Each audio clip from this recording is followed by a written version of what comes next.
Halo guys, David sini dan saya udah pakai Samsung Galaxy S26 Ultra selama 1 bulan. HP ini udah nemenin saya trekking di tengah hujan, nongki-nongki di Jakarta waktu lebaran, dipinjem tim buat hunting foto makan, atau gabut di rumah nggak ada kerjaan. Banyak sih yang kami lakukan. Dan selama 1 bulan itu, feeling saya sama S26 Ultra ini menyebalkan.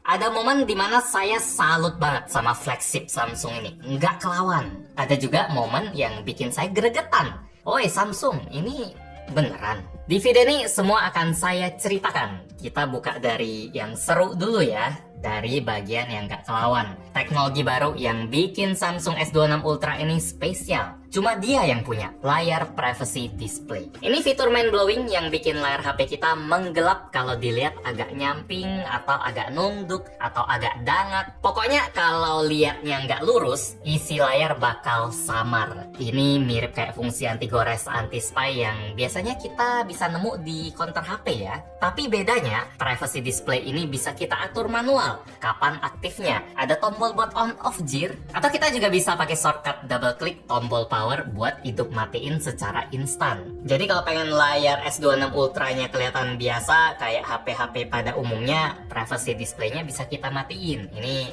kelihatan kan walaupun saya belokin gini.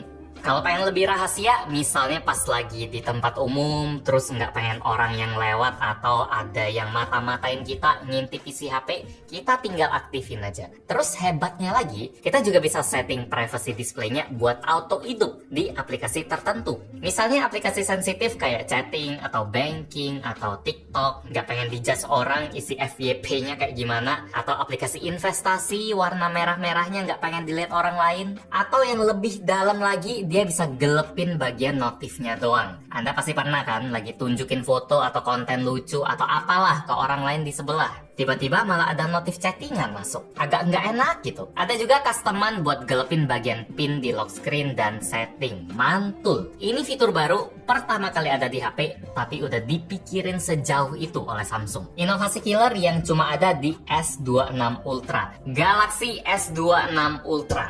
Galaxy ya, bukan Itel S26 Ultra, karena ada juga dari Itel. Kalau dicari S26 Ultra mungkin keluar tuh HP yang harganya 1/10 doang. Sayangnya juga buat user HP Galaxy lain kayak S26 biasa, S26 Plus, S25 Ultra, dan lain-lain, nggak bisa dapetin privacy display ini. Mau diupdate nggak bakal bisa, mau gimana pun nggak bakal bisa. HP brand lain pun bakal susah buat ikutin buat kedepannya, nggak bisa asal kopas aja, karena fitur privacy display ini butuh layar yang spesial. Layar yang punya 2 tipe LED, sudut lebar sama sudut sempit. Waktu privacy display-nya hidup, LED sudut lebarnya dimatiin, sisa sudut sempit aja, biar viewing angle-nya juga sempit, yang lurus ke usernya. Cuma yang perlu diingat, layar privacy display ini nggak menang total ya. Kalau Anda tipe user yang nggak butuh layar yang gelap-gelapan gini, hidup aman-aman aja bang, nggak ada yang penting di HP gua. Ya, tipe layar LED lebar sempit gini justru malah ngerugiin. Pertama, walaupun privacy display udah kita offin, kita nggak pakai, viewing angle S26 Ultra nggak bisa sebagus S25 Ultra. Layar S25 Ultra kelihatan lebih bening dari sudut sempit. Kedua, brightness-nya tetap tinggi tapi nggak semaksimal S25 Ultra. Tiga, anti-reflective coatingnya lebih bagus buat ngeredam cahaya versus layar HP standar yang nggak punya anti-reflective, tapi nggak bisa sepekat S25 Ultra. Jadi walaupun privacy display ini emang teknologi yang wow, tapi tetap ada harga yang harus dibayar ya. Lanjut, ngomong-ngomong soal harga, kita pindah dulu ke bagian yang nyebelin sekalian. Jadi peringatan kalau Anda kecantol sama S26 Ultra dan kepengen beli HP ini, jangan kegocek sama harga launchingnya. Harga yang ini nih, yang saya tunjukin di video sebulan lalu pas unpack. Harga yang ditulis juga di semua media kalau Anda cari harga resmi Samsung S26 Ultra. Soalnya di depan media, di depan kami Samsung Indonesia bilangnya gitu. Ya udah, kami tulis kayak gitu. Dan bener emang, cuma semua itu hanyalah gocekan marketing biar Samsung bisa ngasih promo free memory upgrade. Kalau kita order varian 512 GB harga 27,5, kita bakal dapetin yang 1 tera harganya 32 juta. Atau kalau Anda beli yang 256 GB harga 24,5 dapatnya yang 512 GB. Atau bisa dibalik, kalau kita pengen beli yang 512 harganya kayak gini, kalau pengen beli 1 tera harganya yang kayak gini. Jadi kedengeran untung banget ya promo free upgrade ini. Tapi sebulan kemudian pas video ini dibuat, promo barusan malah jadi lucu ya. Soalnya di online udah banyak toko yang jualan S26 Ultra varian setengah tera di harga 23,4 juta, 23 jutaan. Itu lebih murah dari promo free upgrade yang harganya 24,5 tadi. 23 juta itu pun pakai harga non voucher ya. Kalau pakai voucher promo 22 udah dapet tuh. Buat varian 256 GB malah ada yang 19 juta. Jauh banget dari harga resmi yang dipatok Samsung pas dia launching. Jadi hati-hati, jangan beli harga full kalau masih ada yang berani pasang, jangan kegocek, itu asal ngejaring aja. Lebih banyak harga yang udah promo dan belilah yang itu pas harganya udah turun.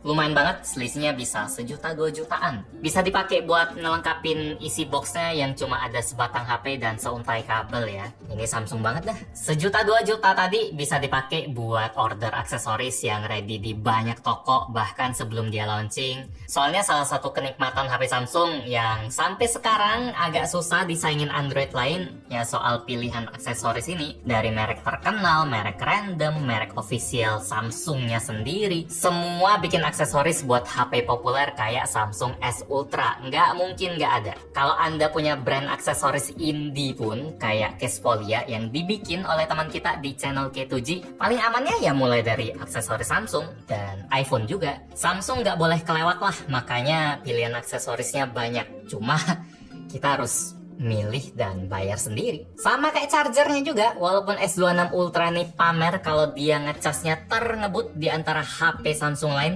udah bisa 60 watt, tapi ya chargernya harus beli sendiri lagi. 700.000 dan kabelnya juga harus support arus 5 ampere biar maksimal. 60 watt itu sekencang apa? Seberapa jauh kalau dibandingin sama charger 45 watt si maksimal Samsung sebelum ini? Jawabannya tipis aja sih. Colok 30 menit, charger 45 watt dia bisa ngisi 70%. Charger 60 watt bisa ngisi 80%. Setengah jam dapat ekstra 10%. Buat penuh, charger 45 watt butuh waktu 55 menit. Charger 60 watt butuh waktu kurang lebih 50 menit. Hemat waktunya cuma 5 menitan. Jadi kalau ngecas dari baterai yang agak sekarat, bedanya lumayan lah 10 menit. Tapi kalau mau sampai penuh, hampir nggak berasa sih. Kalau misalnya Anda belum punya charger yang kenceng, bolehlah beli yang 60 watt ini buat jangka panjang banget. Bisa buat gadget lain juga. Tapi kalau Anda punya charger 45 watt dari HP Samsung sebelumnya, nggak usah nambah sampai elektronik sih. Kayaknya baru kali ini ya kita ngebahas charger mana yang lebih worth it, 60 atau 45.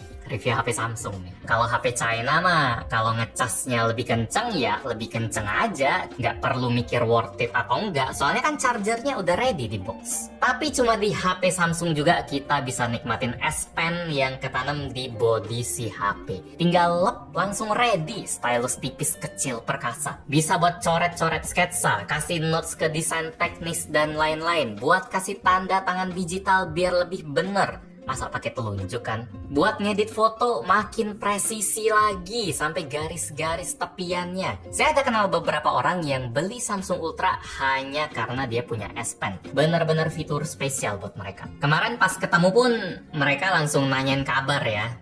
Bukan kabar saya, tapi Samsung yang baru ini. Bro, S Pen-nya bisa dipakai buat foto jarak jauh belum? Maksudnya itu kayak S24, S23, S22 Ultra itu loh. Yang S Pen-nya itu bisa connect Bluetooth buat remote HP-nya. Itu keren. Tapi sayangnya di S25 Ultra disunat Samsung dan sayangnya di S26 Ultra dia enggak kembali. Dan entah bakal balik lagi atau enggak buat ke depannya. Sekarang saya malah takutnya Samsung bakal ilangin S Pen dari HP mereka. Bau-baunya kayaknya kesana sih, soalnya fungsi Bluetooth-nya diilangin. Galaxy Fold baru nggak support S Pen. Makin kurang gitu. Jadi sedih, cuma please Samsung, fitur spesial gini tolong jangan diilangin. Ini keren banget. Sekali lagi, saya agak ngeri-ngeri sedap karena keunikan S Ultra ini juga pelan-pelan mulai dileburin biar serupa kayak HP Samsung lain. Kayak dari kegarangan desain Samsung S Ultra yang kemarin-kemarin itu sangat khas. Kotak, ganteng, besar, gagah, masif, ikonik. Itu cocok jadi HP terkuatnya Samsung. Saya juga bisa bilang di mata saya Samsung Ultra kotak adalah salah satu HP paling ganteng di pasaran. Auranya tuh beda lah. Makanya saya agak sayang pas ngelihat Samsung ngerubah identitas S26 Ultra ini jadi lebih sopan, lebih ngebaur dia sama HP-HP S26 yang lain. Sudutnya jadi lebih halus, lengkang-lengkung gitu. Kalau cuma lihat sudutnya doang, kita nggak bisa bedain ya ketiga S26 series. Masukin dulu. Oke, nggak kebalik ya. Soalnya kalau kebalik ini udah beda nih tepiannya nih, agak nonjol nih. Ya, kalau dari materialnya sendiri, S26 Ultra tetaplah HP mahal ya. Framenya full metal. Sekarang balik ke aluminium lagi setelah kemarin sempet pakai titanium. Mirip langkahnya iPhone, bolak-balik. Kaca belakang pakai Corning Gorilla Glass Victus 2. Kaca depan pakai Gorilla Glass Armor 2 yang lebih tahan gores dari kaca-kaca pada umumnya. Ini kaca yang bagus. Desain kameranya agak diubah dikit jadi lebih lucu. Ada frame kaca frosted glass yang tembus cahaya. Kalau dia kena sinar kelihatan lumayan cakep. Ini ya oke lah, biar kameranya kelihatan beda dari S25 Ultra. Soalnya kali ini Samsung nggak bisa pamerin yang lain kayak angka resolusi di S26 Ultra. Sama aja soalnya. Persis kayak tahun kemarin. Terus kemarinnya lagi juga resolusinya sama, yang berubah cuma kamera ultra wide. Jadi sekilas Samsung kayak nggak serius gitu buat bagusin kameranya. Nggak kayak Apple yang jadi king di kamera depan lewat sensor baru. Atau kamera Android lain yang zoomnya itu serem-serem. Atau sensor gede deh. Sharp HP Jepang aja udah berani pakai sensor 1 inci. Samsung belum. Kali ini mereka naikin bukaan aperture-nya aja. Itu tuh yang tulisan f1,4, f1,7. Ini upgrade yang nggak gimmick by the way. Bisa bikin lensanya nangkep cahaya lebih banyak. Bikin performa low light jadi lebih jelas, lebih bagus. Terutama kalau kita rekam video ya, Anda bisa lihat di sini S26 Ultra lebih bersih dari noise, detail juga kerasa lebih tajam. Fix upgrade, tapi upgrade-nya dari S25 Ultra. Ini jelas bedanya kalau dibandingin sama HP yang inovasi kameranya kemarin juga santai aja. Kalau kita udah bandingin sama HP Android lain yang ngegas kayak Vivo X300 Pro misalnya, buat video low light gantian S26 Ultra yang kerasa kebanting, kerasa lebih noise, detail juga hilang. Bahkan iPhone pun, Samsung yang dulunya kita kenal sebagai raja kamera konser, tidak ada lawan, sekarang udah kembali jadi rakyat biasa ya. Bedanya nggak sejauh itu lagi. Cuma saya mau pastiin biar nggak salah paham, di sini saya bukan bilang kalau kamera Samsung S26 Ultra itu jelek, tidak layak. Dia masih sangat bisa diandelin buat foto-foto, video. Saya happy. Poster film di bioskop ini tetap jelas, walaupun suasananya remang dan posternya ada backlight. Tulisan-tulisan kecil tetap tajam pas kita zoom, padahal resolusi fotonya cuma 12 megapiksel aja. Kamera zoomnya pun sebenarnya tetap tajam kalau kita sama HP lain. Mainan kecil ini tetap kerasa detail loh. Ini juga ada suasana sawah yang kalau dilihat oleh mata, pak petaninya cuma kelihatan kecil aja dari kejauhan. Tapi mode zoom 10 kali dari S26 Ultra ini sampai bisa baca tulisan apa gitu di baju bapaknya. Tekstur kulit, bulu tangan, baju, garis-garis strap jam Huawei, cakep. Dynamic range kamera ultrawide-nya juga cakep. Dan kalau kita zoom, debu di sela-sela lambang klakson juga kelihatan jelas banget. Kamera S26 Ultra sangat bisa diandalkan.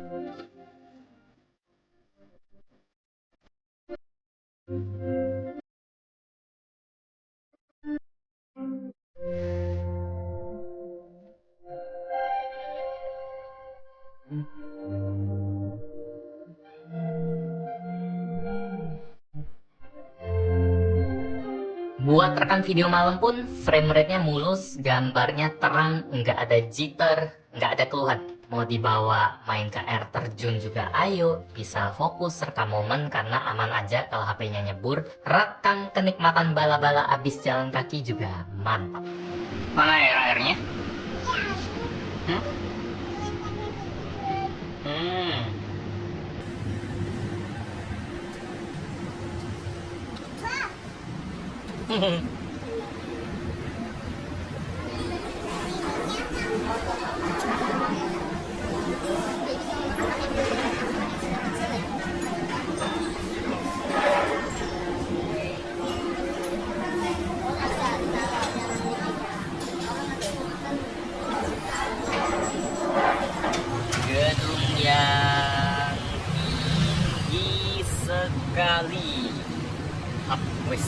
Samsung berubah dengan cepat, nyesuaiin sama situasi. Tadi dynamic range-nya terang, mendung, tinggi. Sekarang langsung balance semua lagi. Ini hasil perekaman kamera depan dari Samsung S26 Ultra.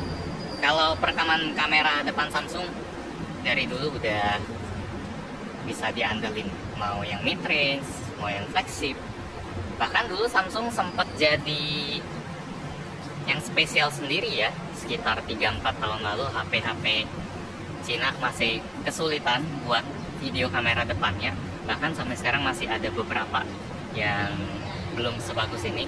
Sementara Samsung tetap santai, bisa jaga kualitasnya konsisten. Gak ada yang bisa dikritik sih dari ini. Buat kamera depan udah mantap betul. Jadi kamera S26 Ultra tentu masuk kategori bagus ya, tapi jauh dari kata terbagus. Masih banyak yang bisa dinaikin. PR Samsung udah numpuk lah dari 2-3 generasi kemarin. Misalnya dari kamera zoom tadi. Samsung udah mulai ketinggalan dari Android saingan. Kamera depan juga tetap gitu-gitu aja. iPhone, Huawei, Vivo udah bisa lebih lebar, Oppo juga. Terus bisa nggak sih Samsung ngasih transisi zoom video kalian itu semulus iPhone? Soalnya proses pindahnya itu kerasa masih agak kagetan. Zoomnya terlalu cepet dan kerasa kalau kualitas lensanya juga agak beda. Pindahnya itu agak patah. Buat saya transisi zoom yang mulus bakal lebih kepake dari fitur baru horizontal lock yang bisa jagain framing video tetap lurus ya, nggak goyang-goyang walaupun gerakannya lagi cepat. Fitur yang ada faedahnya sih, tapi cuma kepake di momen tertentu doang. Sama pas awal-awal kali ya, buat flexing kameranya yang tetap rata walaupun diputer-puter. Cuma ini bulan depan juga udah bosen sih. Kalau zoom in zoom out mulus kan bakal selalu kepake. Banyak lah yang bisa ditiru Samsung dari HP-HP lain. Misalnya teknologi baterai silikon karbon yang lebih padat biar kapasitas baterainya enggak 5000 mAh terus. Daya tahannya masih oke, cuma ya sama-sama aja. Masih pas buat dipakai seharian, cuma agak susah lah buat sisa banyak pas udah malam-malam macem Oppo Find X9 Pro yang baterainya 7500 mAh. Banyak yang bilang Samsung dan Apple nggak mau pakai teknologi baterai yang baru dulu. Tunggu dulu, lihat dulu, karena silikon karbon itu belum keuji. Takut kebakar, meleduk pas udah pakainya beberapa tahun. Ya itu pilihan mereka sih, ketakutan yang valid, apalagi udah soal safety. Saya juga nggak bisa nebak apakah silikon karbon itu dipakai 5-6 tahun bakal aman terus. Semoga tetap aman. Cuma buat sekarang saya sering iri lah sama HP China 7000 mAh ke atas yang nggak perlu ribet bawa powerbank atau charger. Pikiran lebih plong gitu. Terus terakhir soal performanya. Ini jadi bagian paling singkat karena mesin HP flagship zaman sekarang mah udah terlalu OP ya. Galaxy S26 Ultra pakai Snapdragon 8 Elite Gen 5 for Galaxy, RAM-nya 12 atau 16GB, tipe storage internal UFS 4. Ini udah benar-benar lancar buat main game apapun, enteng, berat, ayo Anda bisa lihat sendiri. Performa FPS-nya kayak gimana di setting paling tinggi. Ini fitur langsung dari One UI-nya ya, udah bisa monitoring FPS. Dan soal suhu, HP-nya juga masih enak buat performa setinggi ini. Waktu digeber abis-abisan, cuma kena sekitar 42-44 derajat aja. Kalau game enteng malah bisa di bawah 40. Jadi kesimpulan buat Samsung Galaxy S26 Ultra. Walaupun video ini ada banyak keluhan, curhatan. Tapi kalau ditanya, fit, HP ini rekomen nggak mau beli nih S26 Ultra? Gas fix aja, itu nggak pakai mikir lagi. Asal jangan kejebak harga yang kita bahas tadi ya. Walaupun kita udah ditegain soal paket penjualan, kamera yang santai, baterai yang main aman, Samsung Ultra tetap dicari karena dia punya nilai yang spesial sendiri. Udah lolos checklist banyak orang lah. Pilihan casingnya lucu-lucu, ada S Pen, kali ini ada privacy displaynya juga. Faedahnya bukan gimmick. Walaupun upgrade kamera sama baterainya nggak banyak, tapi hasilnya tetap bagus, baterai juga oke, asal nggak dibandingin sama HP lain. Performa udah terlalu ngebut, ditambah One UI yang nyenengin banget, banyak banget lah fitur bagus yang ada di dalam OS ini. Dari yang ready dipakai sampai yang tinggal download di Galaxy Store atau yang barusan update juga, dia udah bisa kirim file ke iPhone lewat AirDrop. Bisa dilihat di Reels. Cakep sih, itu power of update ya. Jadi gitu review gadgetin buat Samsung Galaxy S26 Ultra. Privacy displaynya udah mati, oke. Like kalau suka dan video ini, dislike kalau nggak suka. Kita ketemu lagi di video selanjutnya. Yo. Apakah ini review terpanjang? Kayaknya ya. Soalnya banyak banget emang. sebulan sih.